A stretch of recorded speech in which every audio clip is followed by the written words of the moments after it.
घोड़ा है, ऊंट है, ये है, वो है। अरे कहना मसीह मेरे अंदर रहता है।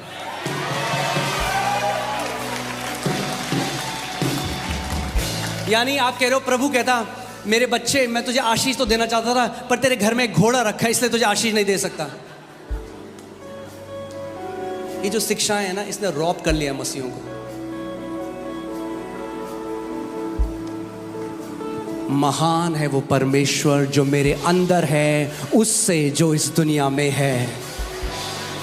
अगर कोई आए ना प्रार्थना करे आपके घर में, ओ बहन मैं देख रही हूं आपके पूर्वज, आप क्या बोलोगे? आप कहना अबे खामोश।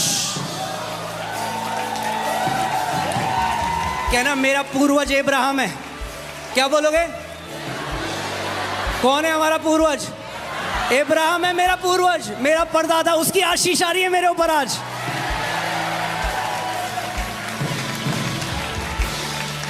Amen. When I was placed in Christ, my genealogy changed. मेरा परिवार बदल गया। यदि कोई मसीह में है तो वो एक नई सृष्टि है। पुरानी बातें, पुराने श्राप बीत गए, देखो सब कुछ नया हो गया है।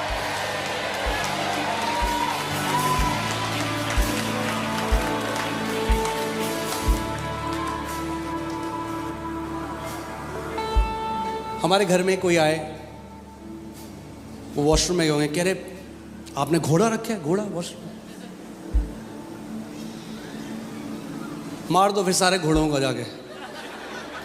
ये नॉनसेंस टीचिंग कहाँ से आई? मुझे समझ में नहीं आया। अरे परमेश्वर ने बनाया घोड़ों को, परमेश्वर ने बनाया हाथियों को। हाथियों को बनाने वाला हमारा परमेश्वर है। क्या करो फिर? गन लो, सारे हाथियों को मार दो। जब मैं नया नया मसीह में था, मेरे को बोला मोमो नहीं खाने, स्कॉर्पियो गाड़ी नहीं चलानी, स्कॉर्पियंस, स्नेक्स एंड स्कॉर्पियंस।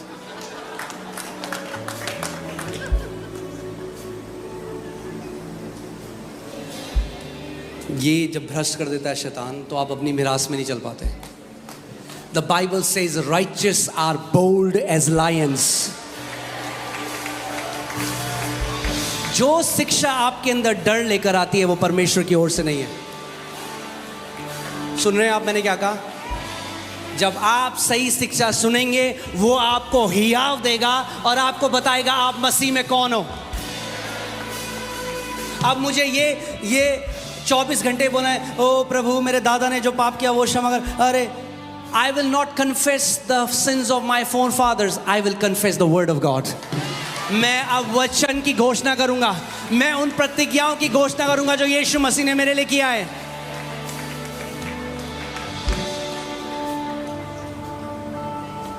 आमीन। आप सोच सकते हो अगर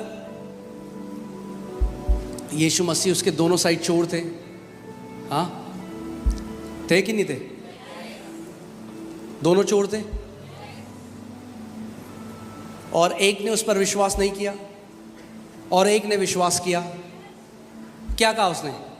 प्रभु आज जब तू अपने राज्य में जाए तो मुझे स्मरण रखना। बस यीशु ने कहा आज रात तू मेरे साथ स्वर्ग में होगा। अब हम अगर हम होते वहां पे, कुछ रिलीजियस ईसाई होते, कहते प्रभु क्या कह रहे हो? अरे बपतिस्मा नहीं लिया इसने, पीढ़ी दर पीढ़ी के श्राप तो अभी इसने कन्फेस ही नहीं किया इसने कोई पाप। अगर हम होते तो यीशु में, अच्छा पहले सारे पाप कन्फेस करो। Hear this. We are not saved by confessing the sins. We are saved by confessing that Jesus is the Lord.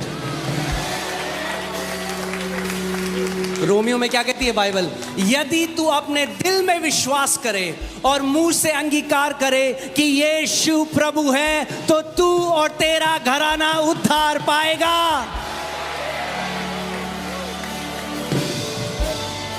अपने पड़ोसी को बोलो कन्फेस द राइट थिंग, बोलो कन्फेस द ट्रूथ।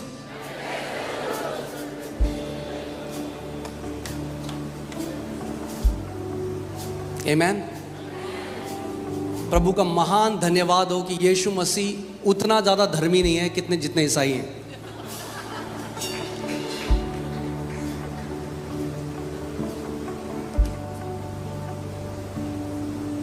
हमने ना उद्धार को इतना मुश्किल बना दिया है। बहुत बड़ी कीमत यीशु मसीह को देनी पड़ी उद्धार के लिए, मगर जानते हैं आपके और मेरे लिए उसने बहुत इजी बना दिया।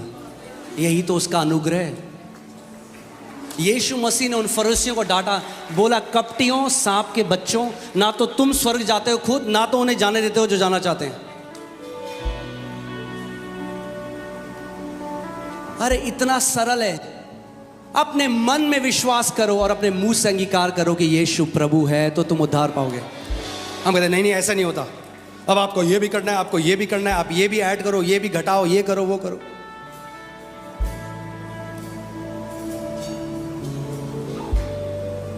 वो जेलर, जब पौलुस और सिलास आराधना कर रहे थे, जेल के फाटक खुल गए और जेलर आया और उसने कहा, sir what must I do to get saved, मैं क्या करूं कि उद्धार पाऊं। यीशु ने कहा, पौलुस ने कहा, अच्छा पहले सारे श्राप तोड़ो। उसने कहा, believe in the lord Jesus Christ, you and your household shall be saved. यीशु पर विश्वास करो, तू और तेरा घराना उद्धार पाए। Believing the truth is powerful. सत्य पर विश्वास करना एक्सट्रीम पावर को रिलीज करता है। तो अगर फिर कोई आपके घर आए और बोले कि मैं देख रहा हूं आपके घर में आपकी उन्नति इसलिए नहीं हो रही है, आपके बच्चे को जॉब इसलिए नहीं लग रही है, आपकी बेटी की शादी इसलिए नहीं हो रही क्योंकि आपके घर पीढ़ी दर पीढ़ी के श्राप है, क्या बोलोगे आप? अबे खामोश।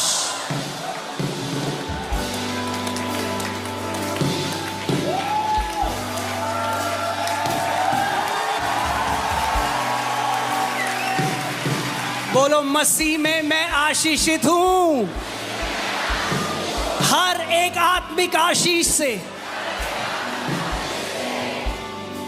अब कोई बोलेगा, फिर पास्टर जी हमारे साथ ऐसा क्यों हो रहा है? इसलिए हो रहा है क्योंकि इतने साल से आप मान रहे हो कि आप पीढ़ी दर पीढ़ी श्राप के अंदर अधीन हो। आज से मानना शुरू करो कि आप आशीष के अधीन हो, तो वही होगा।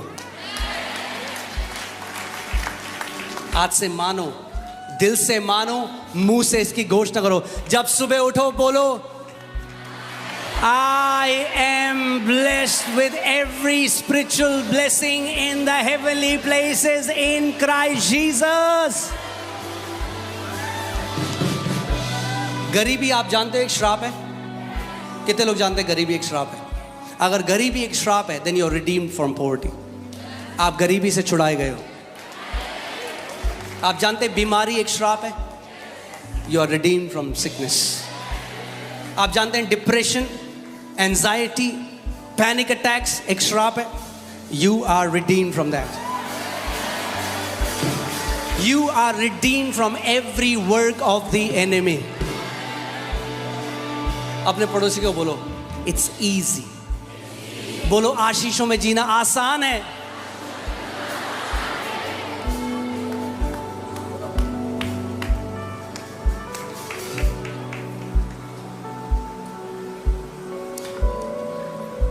अगर आपको मेरी बात पर विश्वास नहीं, आज खुद देख लेना, जहाँ पे पीढ़ी दर पीढ़ी श्रापों को तोड़ने की कॉन्फ्रेंस होती है, वहाँ जाओ, वही लोग दिखेंगे अगली बार भी, फिर अगली बार वही लोग दिखेंगे। बोला, क्या हुआ भाई, ये क्या है?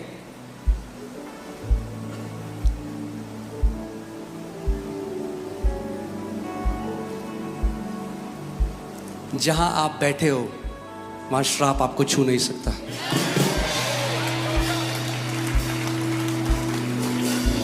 एक बारी क्या हुआ, हम लोग जब हमारा छोटा हाउस चर्च था, और अचानक से मेरे को ऐसा लगने लगा कि जैसे कोई मेरी गर्दन दबा रहा है। कोई भी नहीं था।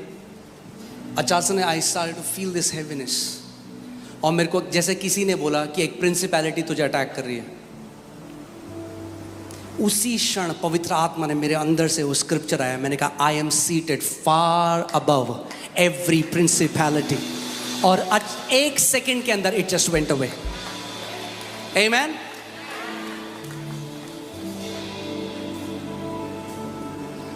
आप सारी प्रधानताओं, सारी हुकूमत, सारी ताकतों से, दुष्ट आत्मा की हर एक शक्ति से बहुत ऊपर मसीह के साथ स्वर्गीय स्थानों में बैठे हो।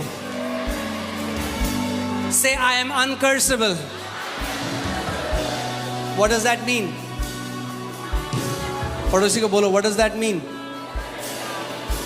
मैं अनकर्सेबल हूं, इसका मतलब क्या है?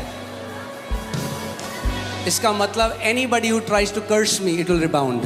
मतलब anybody who tries to curse me, it will rebound. पवित्र आत्मा का ऑयल लगा है।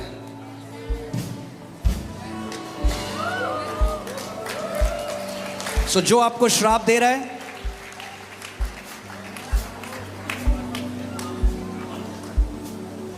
प्रभु दया करे उन पे।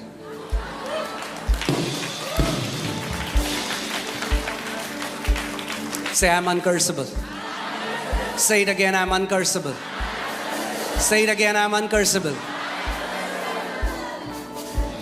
केनेथी हेगिन अंकल के पास एक बार एक विश्वासी लेडी आई और बोला कि मैं मानती हूं जो वचन में लिखा है, मगर मेरे साथ वो हो नहीं रहा, मैं क्या कहूं? मैंने पढ़ा है, आपने बोला है, मैंने सुना है। उन्होंने कहा, बेटी बार बार इसकी घोषणा तब तक करती रहे जब तक तेरा हृदय विश्वास न करने लग जाए। Because we have to school ourselves into faith. हमें क्या है? अपने आप को एक प्रशिक्षण में डालना है।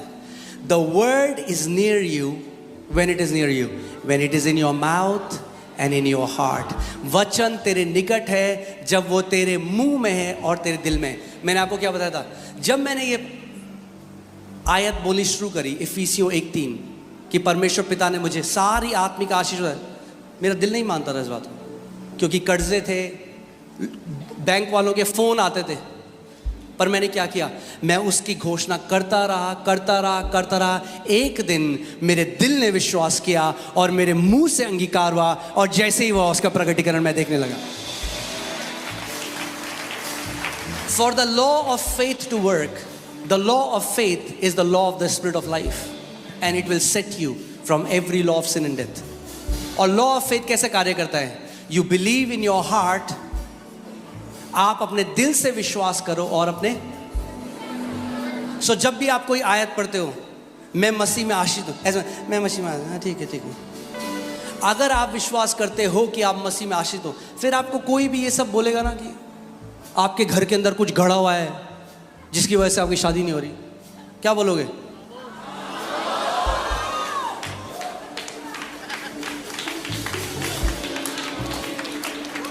Are you telling me that something external is greater than Christ who is in me?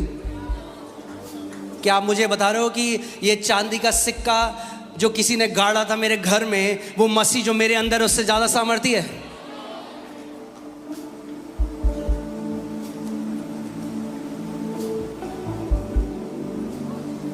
Pauri में 2 बहनें हैं हमारे घर में, जो पंडित आते थे, विनोद पंडित, उनके भाई की बेटी और एक और उसकी दोस्त। वो मंदिर के अंदर रहती है। कहाँ रहती है? मंदिर के अंदर। और विश्वासी हैं, और बाहर जाती हैं, वचन प्रचार करती हैं, दुष्ट आत्माएं निकालती हैं, सुसमाचार बताती हैं, और वापस घर आती हैं और मंदिर के अंदर सोती हैं।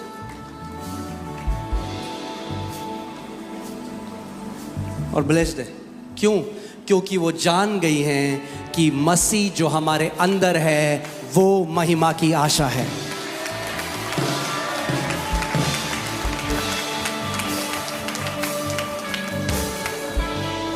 आपने ये टीचिंग जो हमने सुनी है, okay, can I speak today? अब बोल रहा हूं तो बोल ही लेता हूं पूरी रीति से।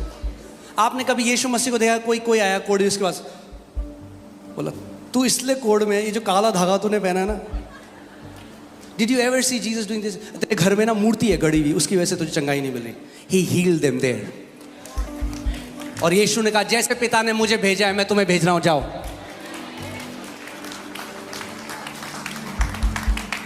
यस, अगर कोई विश्वासी है और विश्वास करने लग गया और कलीसिया में आ रहा है और फिर भी काला धागा पहना है, तो मैं कहूँगा भाई क्यों पहना है? वचन नहीं पचा। मगर ये कभी नहीं कहूंगा कि परमेश्वर की सामर्थ को रोक दिया इस काले धागे ने। अरे परमेश्वर को कौन सा धागा रोक सकता है?